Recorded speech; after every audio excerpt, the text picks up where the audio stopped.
জয় গুরু। আত্মজ্ঞান সন্ধান চ্যানেলে আপনাদের সবাইকে স্বাগত জানাই। নমস্কার। এই জগতে কৃষ্ণ ভাবনামৃত স্থাপনের পিতা হলেন শ্রীকৃষ্ণ নিজেই। কারণ বহুদিন পূর্বে তিনি এই আন্দোলনটিকে শুরু করেন, যা গুরু পরম্পরা ধারায় মানুষের কাছে সুলভ হয়ে নেমে এসেছে। যারা এই অমৃতের আস্বাদন পেতে সক্ষম হয়েছেন তা হলো সকলেরই আপন আপন পরমারাধ্য গুরুদেবের কৃতিত্ব। আমাদের উচিত সনাতন ধর্মের প্রচার করা, ভগবদ্ গীতার প্রচার করা, যা পরমেশ্বর ভগবান শ্রীকৃষ্ণের মহিমা। এই প্রচারের উদ্দেশ্য হচ্ছে শ্রীকৃষ্ণের ইচ্ছাকে প্রতিষ্ঠিত করা। এই প্রচারের মধ্যে কোনো জড়বাদী, মনোধর্মী, রাজনীতিবিদ, দার্শনিক বা বৈজ্ঞানিকদের মতবাদ নেই। অনেক বিষয়ে অনেকেরই যথেষ্ট পাণ্ডিত্য থাকলেও শ্রীকৃষ্ণ সম্বন্ধে জ্ঞান সকলে আয়ত্ত করতে পারে না।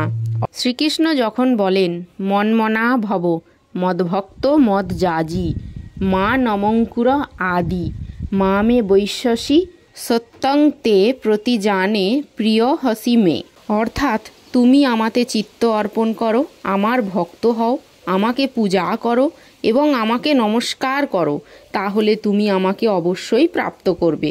এই জন্য আমি তোমার কাছে সত্যই প্রতিজ্ঞা করছি, যেহেতু তুমি আমার অত্যন্ত প্রিয় ভক্ত। শ্রীকৃষ্ণ ও তার অন্তরাত্মা এক নয়।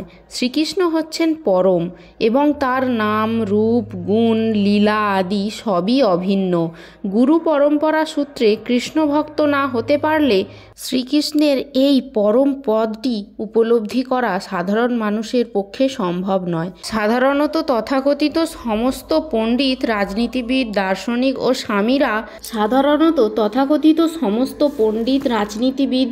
দার্শনিক ও স্বামীরা শ্রীকৃষ্ণ সম্বন্ধে কোনো জ্ঞান না থাকা সত্ত্বেও যখন ভগবদ্ গীতার ভাষ্য পাঠ করেন, তখন তারা শ্রীকৃষ্ণ সম্বন্ধে ভুলভাল তথ্য মানুষের কাছে তুলে ধরে।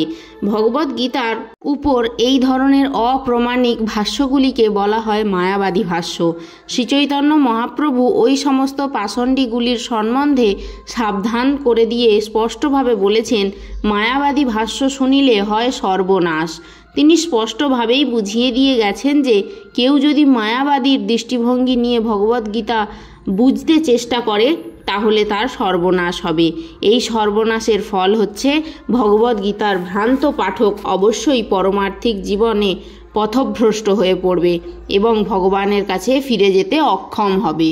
যে উদ্দেশ্য সাধন করার জন্য ব্রহ্মার প্রতিদিনে একবার অর্থাৎ প্রতি 860 কোটি বৎসরে ভগবান শ্রীকৃষ্ণ এই পৃথিবীতে অবতরণ করেন, সেই উদ্দেশ্যকে অনুপ্রাণিত করে বদ্ধ জীবেদের পথ প্রদর্শন করবার জন্য এই ভগবদ্গীতা যথাযথ প্রকাশিত হয়েছে, যা স্বয়ং ভগবান শ্রীকৃষ্ণের মুখনিসৃত অমৃত বাণীর গ্রন্থ।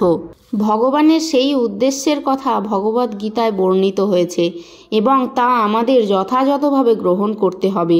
তা না হলে ভগবদ্গীতা ও তার বক্তা পরমেশ্বর ভগবান শ্রীকৃষ্ণকে জানবার চেষ্টা করা বৃথা।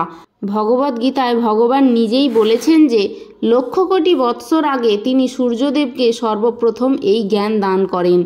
এই সত্যটি আমাদের স্বীকার করে নিতে হবে এবং এইভাবেই ভগবান শ্রীকৃষ্ণের উপদেশের কদর্থ না করে ভগবদ্গীতার ঐতিহাসিক গুরুত্ব উপলব্ধি করতে হবে।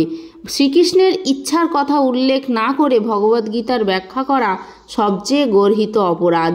এই অপরাধ থেকে রক্ষা পেতে হলে কৃষ্ণকে পরমেশ্বর ভগবান বলে জানতে হবে, ঠিক যেভাবে ভগবান শ্রীকৃষ্ণের প্রথম শিষ্য অর্জুন তাকে প্রত্যক্ষভাবে জেনেছিলেন। ভগবদ্গীতাকে এইভাবে উপলব্ধি করা যথার্থই লাভজনক এবং মানব জীবনের উদ্দেশ্য পরিপূরণে, সমাজের যথার্থ কল্যাণ সাধনের জন্য এই অমৃতসম গ্রন্থের অনুমোদন। কৃষ্ণ ভাবনাময় হওয়া মানব সমাজের পক্ষে অপরিহার্য। যেহেতু তা জীবনের সর্বোচ্চ পূর্ণতা প্রদান করে, সেটি কিভাবে সম্ভব তা সম্পূর্ণভাবে ভগবদ্গীতায় ব্যাখ্যা করা হয়েছে। দুর্ভাগ্যবশত বহু জড়াসক্ত তার্কিকেরা ভগবদ্গীতার অজুহাত দেখিয়ে তাদের আসরিক প্রবৃত্তিগুলি চরিতার্থ করবার চেষ্টা করছে এবং মানুষকে বিপথে চালিত করছে, যার ফলে সাধারণ মানুষ তাদের জীবনের সহজ সরল উদ্দেশ্যটি উপলব্ধি করতে পারছে না। সকলেরই উচিত ভগবান শ্রীকৃষ্ণের মাহাত্ম্য উপলব্ধি করা এবং প্রতিটি জীবের স্বরূপ সম্বন্ধে অবগত হওয়া। প্রত্যেকেরই জানা উচিত যে প্রতিটি জীব হচ্ছে ভগবানের নিত্য সেবক এবং শ্রীকৃষ্ণের সেবা না করলে তাকে জড়া প্রকৃতির 3টি গুণের দ্বারা প্রভাবিত হয়ে মায়ার সেবা করতে হবে এবং তার ফলে জন্ম মৃত্যুর আবর্তে নিত্যকাল আবর্তিত হতে হবে। এমনকি তথাকথিত মুক্ত মনোধর্মী মায়াবাদীদেরও এই প্রচণ্ড দুঃখের হাত থেকে নিস্তার নেই। ভগবদ্গীতার জ্ঞান হচ্ছে একটি মহৎ বিজ্ঞান এবং নিজের যথার্থ কল্যাণ সাধন করার জন্য এই জ্ঞান আহরণ করা প্রতিটি জীবের পরম কর্তব্য। সাধারণ মানুষ বিশেষ করে এই কলিযুগে শ্রীকৃষ্ণের বহিরঙ্গা প্রকৃতির দ্বারা মোহিত। বিভ্রান্ত হয়ে তারা মনে করে যে জড় সুখ স্বাচ্ছন্দ্যের উন্নতি সাধন করার ফলেই প্রতিটি মানুষ সুখী হতে পারবে। তারা জানে না যে এই জড়া প্রকৃতি বা ভগবানের বহিরঙ্গা শক্তি অত্যন্ত প্রবল।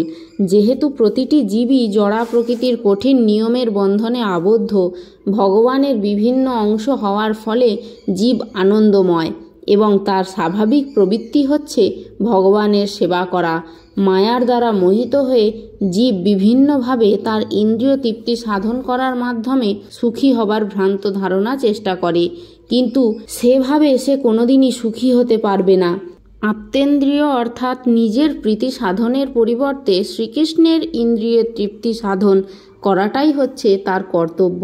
সেটিই হচ্ছে জীবনের চরম সার্থকতা। ভগবানও সেইটিই চান এবং তিনি তা দাবি করেন। ভগবদ্গীতার এই মূল ভাবটি উপলব্ধি করতে হবে। আমাদেরকে কৃষ্ণ ভাবনাময় হয়ে উঠতে হবে। ভগবদ্গীতা পাঠ করে মানুষ পরম লাভবান হবে এবং যদি একটি মানুষও ভগবানের শুদ্ধ ভক্তে পরিণত হতে পারে, তাহলে ভগবানের প্রচেষ্টাকে সার্থক করতে সাহায্য করা হবে।